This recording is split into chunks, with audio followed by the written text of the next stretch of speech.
안녕하세요.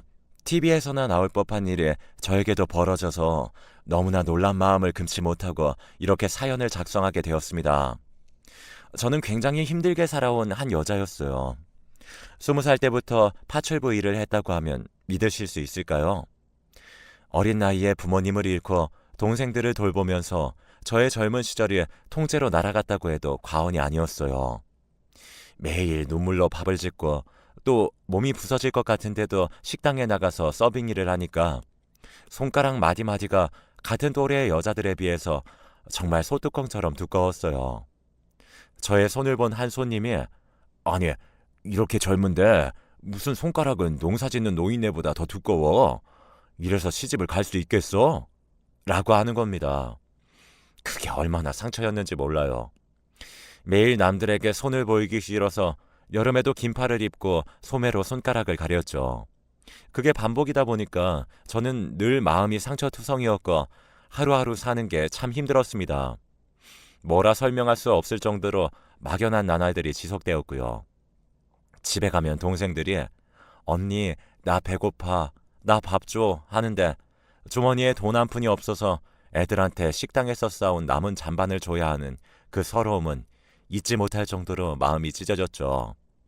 그렇게 혼자서 고군분투하면서 살고 있을 때 저에게 빛과 같은 한 남자가 다가왔습니다. 그 남자는 저희 집 옆 초가집 같은 곳에서 살고 있던 사내였어요. 거의 뭐 마구간이라고 불러도 될 정도로 십수년간 그 집에서는 아무도 살지 않았고 나다니는 사람조차 없었거든요. 어느 날 누군가 그 집에 들어와서 물건을 싹 다 정리하고 망치로 이것저것을 두들기면서 수리를 하더니 나름 사람이 살 수 있는 정도의 상태가 된 겁니다. 신기하기도 하고 또 다행이다라고 생각이 들었어요. 그 집이 이렇게 버려진 채로 있다는 게 굉장히 아까웠는데 젊은 남자가 그래도 가까이 있으니까 마음이 든든하더라고요. 여느 때와 같이 출근을 하고 있는데 애들이 참 귀엽네요. 동생들인가 봐요. 슬쩍 보니까 어쩌다 보니 가장이 되신 것 같은데 저랑 처지가 비슷하시네요. 저희 두 집 걸어서 5분도 안 되잖아요. 앞으로 오며 가며 하면서 인사도 자주 하고 그랬으면 좋겠습니다. 하면서 친근하게 말을 걸더라고요. 무척이나 고마웠죠. 누군가 제게 그렇게 친절하게 말을 건 적은 단 한 번도 없었거든요. 설레는 마음에 하루 종일 기분이 좋았습니다. 저도 그 사람이 좋으니까 자꾸 웃음이 터지고 또 볼 때마다 행복한 기분이 드니까 속으로 참 저런 남자를 내 남편으로 삼으면 좋을 텐데 라고 생각을 했어요. 조금씩 가까워지고 있을 때 저희들이 결정적으로 가까워지게 된 계기가 생겼습니다. 아직도 그 사건을 생각하면 가슴이 사무치고 미칠 것 같은 고통스러움에 정말 힘이 드는데 제가 동생이 분명히 있다고 했잖아요. 그 동생들이 참 학교도 못 가고 그래서 지네들끼리 잘 놀았어요. 저는 동생들을 먹여 살려야 하니까 항상 밖에 나가서 일하고 애들 케어를 잘 못했고요. 그런데 애들이 비 온 다음날 계곡물이 불어나니까 거기에서 놀았던 겁니다. 평소 같으면 그 계곡에 물이 말라서 바닥이 훤히 보일 정도였는데 그 전날 비가 많이 오니까 물이 올라가게 되었고 겉으로 보기에는 충분히 발이 닿을 것처럼 보였던 거죠. 그 안이 얼마나 물살이 센지 동생들은 아무것도 모르고 그곳으로 뛰어든 거죠. 정말 이건 아니다 싶은 마음에 매일 얼마나 눈물이 흘렀는지 모릅니다. 터덜터덜 지친 몸으로 서빙을 하고 있을 때 자기야, 나 참 미치겠네. 전화기도 없고 자기 동생들한테 엄청 큰일이 났어. 놀라지 말고 빨리 와봐. 빨리. 지금 일하고 있을 때가 아니라고 정말. 라고 소리를 치면서 누군가가 저를 찾아온 겁니다. 저는 눈이 휘둥그레져서 아니 도대체 무슨 일이에요? 왜 그러시는 거예요? 라고 하며 어안이 벙벙한 채로 저에게 달려온 그 사람을 보았습니다. 그분은 앞집에 사시는 동네 이장님이셨어요. 헐레벌떡한 가슴을 쓸어내리면서 그 동네 이장님 아내분은 제 손을 잡고 가게 밖으로 나와서 미친 듯이 달렸고 저는 도대체 동생들에게 무슨 일이 생긴 거냐고 수십 번 되물었지만 이미 속으로는 직감을 했습니다. 아, 계곡물이 불어났고 거기에 동생들이 들어간 거라면 틀림없이 죽었겠구나. 나 정말로 큰일 났다 하면서요. 현장에 도착하니까 계곡 바깥에 폴리스 라인이 쳐져 있었고 동네 사람들이 모두 모여 있었어요. 제가 등장하자 사람들이 저를 모두 쳐다보고 어쩜 좋아 하면서 혀를 끌끌 차더라고요. 저는 하염없이 눈물만 났습니다. 제 동생들 어디 있냐고 소리치니까 싸늘한 시신 위에 하얀색 포가 덮어진 곳을 손가락으로 가리키더라고요. 그걸 본 순간 정말 참을 수 없는 눈물이 줄줄 흘렀고 이걸 어떻게 하냐면서 대성통곡을 했어요. 그때 제 곁에서 어깨를 잡고 괜찮다고 하면서 꽉 잡아준 사람이 옆집 남자였습니다. 알고 보니까 소식을 듣고 옆집 남자가 계곡으로 바로 달려왔고 아이들이 계곡 안에서 빠져서 허우적거리고 있을 때 목숨을 걸고 애들을 물 밖으로 그 남자가 빼낸 겁니다. 정말 만약에 그 거센 물살에 자기 목숨이 위험할 수도 있었는데 그 남자는 제 동생들을 살려야 한다. 아니, 죽었으면 몸이라도 건져야 한다는 심정으로 몸을 던진 거죠. 이미 물 밖에 나왔을 때는 동생들은 숨이 멎은 상태였고 그 남자는 안간 힘을 다해서 인공호흡을 했지만 달라지는 건 없었습니다.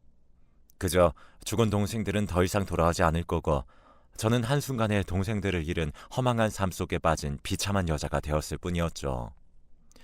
저는 어떻게 하면서 가슴을 냅다치기 시작했고 정말로 너무너무 힘들었습니다. 그 남자는 미안해요. 내가 꼭 살리고 싶었는데 그러지 못했어요. 정말로 당신 동생들 내가 살리고 싶었는데 애들이 너무 어리고 아무것도 모르니까 어른들 없는 사이에 기어이 계곡에 들어가고야 말았던 것 같아요. 앞으로 정말 모르겠네요. 라고 말하는데 저는 그래도 제 동생들 시신이라도 찾을 수 있게 해주셔서 무척이나 감사합니다. 라고 하면서 마음을 추스렸어요. 정말로 부모님 지병으로 떠나보내고 남은 가족마저 떠나보내니까 미칠 것 같은 힘든 감정이 쏟아지더라고요. 너무나도 힘든 마음을 도저히 숨길 수가 없어서 저는 안 좋은 선택을 하려고 했습니다. 그래, 동생들 때문에 살았는데 동생들이 죽으면 난 앞으로 어떻게 살겠어. 절대로 살 수가 없지. 라고 생각하며 연탄을 사두었어요. 그런데 옆집 남자가 제 집에 갑자기 와서는 아니, 연탄도 안 떼는 사람이 집에 왜 연탄이 있어요? 하면서 그 연탄을 발로 팍팍 부수는 겁니다. 내가 동생들 못 살려서 진짜로 미안해요. 그런데 나 당신 없으면 안 돼요. 내가 당신 좋아하는 거 몰랐죠? 당신이 얼마나 매력적인 사람인지 아직 당신은 잘 모르는 것 같아. 당신 진짜로 매력적이고 너무나 사랑스럽고 착한 사람이야. 이렇게 갑자기 떠나면 나 진짜 내 심장은 도저히 견딜 수가 없을 정도로 아플 거야. 무슨 말인지 알아요? 그러니까 제발 당신 죽지 말아요. 지금 가슴이 찢어질 듯 아픈 거 다 알아요. 나도 안다고. 그런데 그러지 마. 하면서 그 굵은 손으로 저를 잡고 펑펑 우는 겁니다. 얼마나 슬펐는지 몰라요. 왜 나한테 이런 시련이 온 건지 싶었지만 그래도 한 사람이 나를 정말로 많이 사랑해주고 나 없으면 죽겠다는 말을 해주니까 그게 참 위로가 되더라고요. 그래, 날 이렇게 위로해주는 사람이 또 있었구나. 그러면 내가 힘내서 살아야지. 그래, 세상에 나 혼자 남겨진 건 아니었어. 나 정말로 힘내서 살 거야. 하면서 주먹을 불끈 쥐고 다시 살아보겠다고 하면서 그 남자의 손을 잡았어요. 그렇게 저희는 정말로 많은 이야기를 나누었어요. 서로 어떻게 살았는지 수다를 떨면서 이야기를 했었죠. 그 남자는 고아로 살다가 막노동을 하면서 입에 풀칠을 하고 있었는데 서울살이가 너무나 서럽고 험해서 이 동네로 무작정 내려온 거라고 하더군요. 복덕방 아저씨 도움을 받아서 주인이 집을 사놓고 서울로 올라가느라 10수년간 비어있던 집을 아주 싸게 월세를 받게 되었고 거기서 집을 수리하면서 지금처럼 살고 있었던 거였죠. 그 남자도 외로움에 허덕이던 찰나에 저를 보게 된 거고 제가 굉장히 착하고 심성이 고운 것처럼 느껴져서 제게 말을 건 거였죠. 그리고 저와 가까워지고 싶어서 무슨 일이 생기면 잘 해결해줘야겠다 생각을 했을 때 제가 그런 일을 당한 거였고, 그 일로 인해서 제가 무척이나 힘들어하니까 저를 평생 지켜주고 싶다 이런 생각을 한 거죠. 그러면서 그 남자는 저에게 우리 어차피 혼자고 외로운 삶이니까 합쳐서 살자. 누가 뭐라 하든 우리 둘이 잘 의지하고 살면 어떻게든 이 어려운 상황을 헤쳐나갈 수 있을 것 같다 라고 말을 하는 거였어요. 저는 너무나 고마워서 눈물이 뚝뚝 나면서 알겠다고, 그럼 나 당신 말 듣고 당신 어깨에 기대서 이 무거운 짐을 덜겠다고 했습니다. 그렇게 저희는 결혼식이나 이런 건 하지 않고 부부가 되었고 함께 살게 되었습니다. 그래도 혼자보다 같이 뭔가를 하니까 하루하루 행복하고 또 기분이 좋더라고요. 그 남자 덕분에 동생을 잃은 아픔을 훨씬 더 빨리 극복할 수 있었고 어느 정도 안정이 될 수 있었습니다. 세월이 지나서 저와 그 남자 사이에 아이가 생겼고 저희는 일을 열심히 한 덕에 안정적으로 입에 풀칠을 할 수 있게 되었어요. 이렇게 되다 보니까 어느 순간 저는 행복해지더라고요. 마음도 편해지고요. 그래서 정말 남편의 얼굴을 볼 때마다 벅참이 올랐습니다. 나를 구렁텅이에서 끌어올려 주다니, 이 남자 정말로 내게는 평생의 힐링이다 하면서요. 막 손이 덜덜 떨릴 때마다 내 곁을 지켜주고 든든하게 나의 버팀대가 되어주는 그 남자, 진짜로 하늘의 별이라도 따다 바치고 싶을 정도로 너무나 고마웠어요. 그런데 그렇게 앞으로 정말 행복할 나날들만 남을 줄 알았던 저에게 믿을 수 없을 정도로 고통스러운 순간이 또 오게 되었습니다. 제 아들이 7살이었을 거예요. 동네 애들이랑 같이 계곡에 갔었습니다. 거기에 동네 애들 엄마도 동행했기에 저는 계곡에 대한 트라우마가 있었지만 그래도 어른이 있으니까 아이들이 안전하게 놀 거라고 생각을 했어요.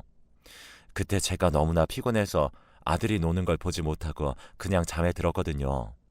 그런데 갑자기 아들과 함께 계곡에 간 그 아들 친구의 엄마가 인정씨, 어떻게 해? 남준이가 물에 빠졌어. 빨리 좀 나와봐 하면서 문을 두들기고 도움을 요청하는 겁니다. 물에 빠졌다는 소리 듣자마자 잠에서 확 깬 저는 뭐냐고, 그게 무슨 소리냐고 말했고, 남편은 저희 아들이요? 하면서 그 계곡으로 바로 달려갔습니다. 손이 파르르 떨리면서 저는 어떻게 해라면서 발을 동동 굴렀고 남편은 바로 계곡으로 뛰어들었습니다. 알고 보니까 아들이 그 안에 있는 물고기를 잡겠다고 하면서 점점 더 깊은 곳으로 들어갔고 발이 삐끗하면서 동네 사람들도 무서워서 안 들어가는 깊은 곳까지 빨려 들어가게 된 거였어요. 그런데 계곡이 깊은 곳은 수심이 엄청 깊고 또 그 안에 물살이 강해서 어른들도 잘못 들어갔다가는 크게 휩싸이는 경우가 있잖아요. 수영을 잘하는 제 남편이 그런 겁니다. 밑으로 빠진 아이를 건지겠다고 잠수를 해서 아이를 끌어올렸는데 아이가 물을 먹고 본능적으로 사람을 꽉 잡고 힘을 주니까 남편도 몸에 힘이 빠져서 호흡을 못하게 된 거죠.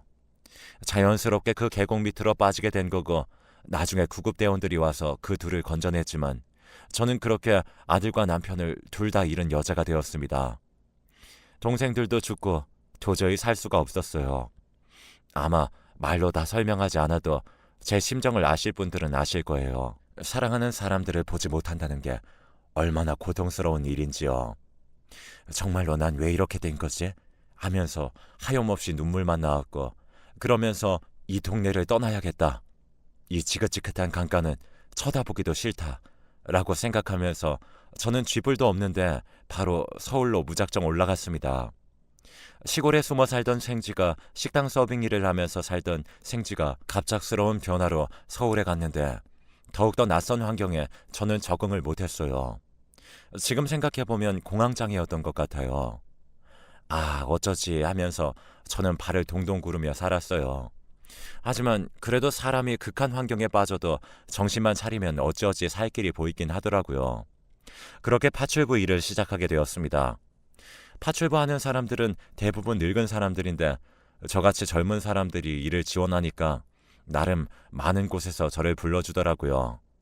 저는 그래도 나를 필요로 하는 곳이 있으니까 힘내서 한번 살아봐야지 하면서 일을 꽉 깨물었어요.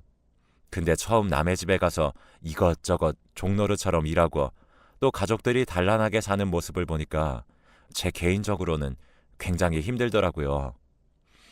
내가 왜 이렇게 됐지?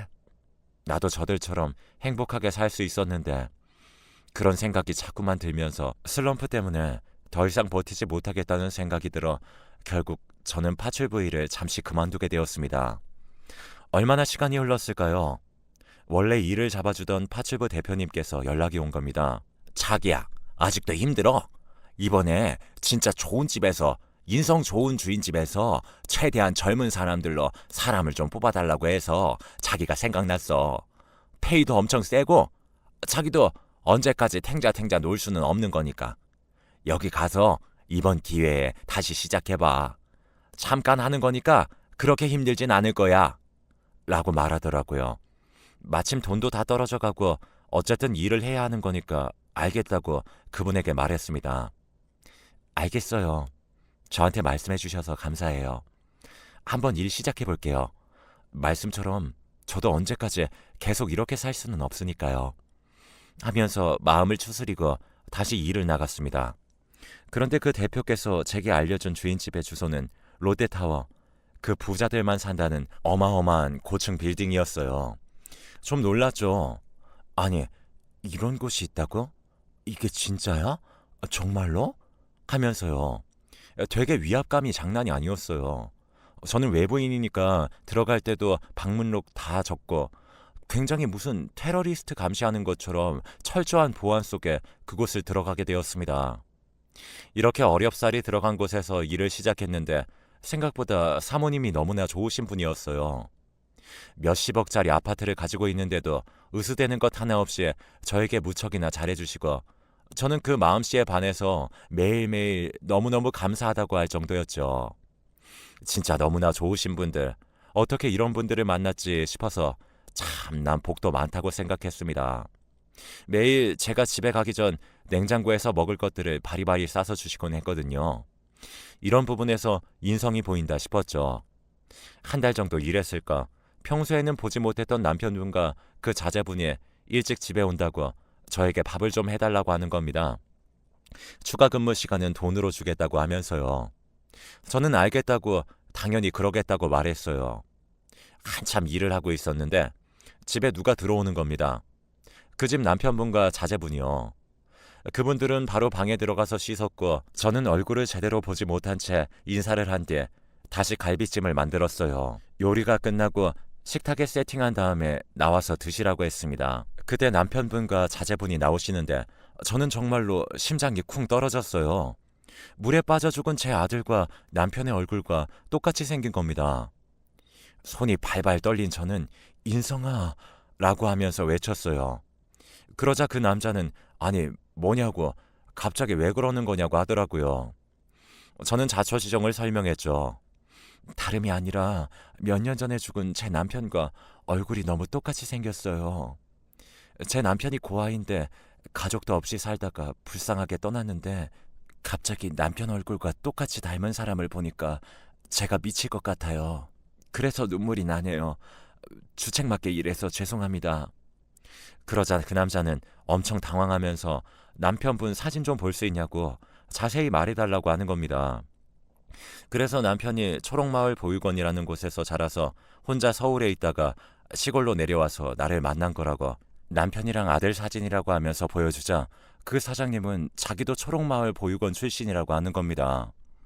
그러니까 알고 보니까 그 사장님도 고아 출신이었고 어릴 때 입양되어서 미국에 살다가 양부모님들이 돌아가시고 재산을 상속받아서 한국으로 온 거였어요. 그리고는 다시 까먹은 한국어를 배우고 홍콩이랑 미국을 기반으로 한 사업을 시작하면서 소위 떼돈을 번 겁니다. 그래서 이 삐까뻔쩍한 집에서 살 수 있었다고 하는 거였어요. 제가 아주 어릴 때 양부모님한테 원래 그 보육원에 제 동생이 있었다고 들었습니다. 쌍둥이 동생이라서 양부모님들이 나를 그 아이와 함께 데려오길 원했는데 미국 당국에서 입양은 한 명만 할 수 있다는 조건이라고 해서 몸이 더 약하고 아픈 나를 데려온 겁니다. 라고 말을 하는 겁니다. 저는 말도 안 된다는 생각이 들었고 그게 정말일까 싶은 생각이 들면서 어떻게 하지 하다가 남편과 아들이 죽었을 때 경찰이 유전자 검사 자료를 채취해놨던 게 있는데 그걸로 한번 검사를 해보자고 했고 결국 유전자 일치라는 결과가 나온 겁니다. 그러니까 저는 뒤늦게 남편의 가족을 찾은 거였어요. 그것도 기적적인 방식으로요.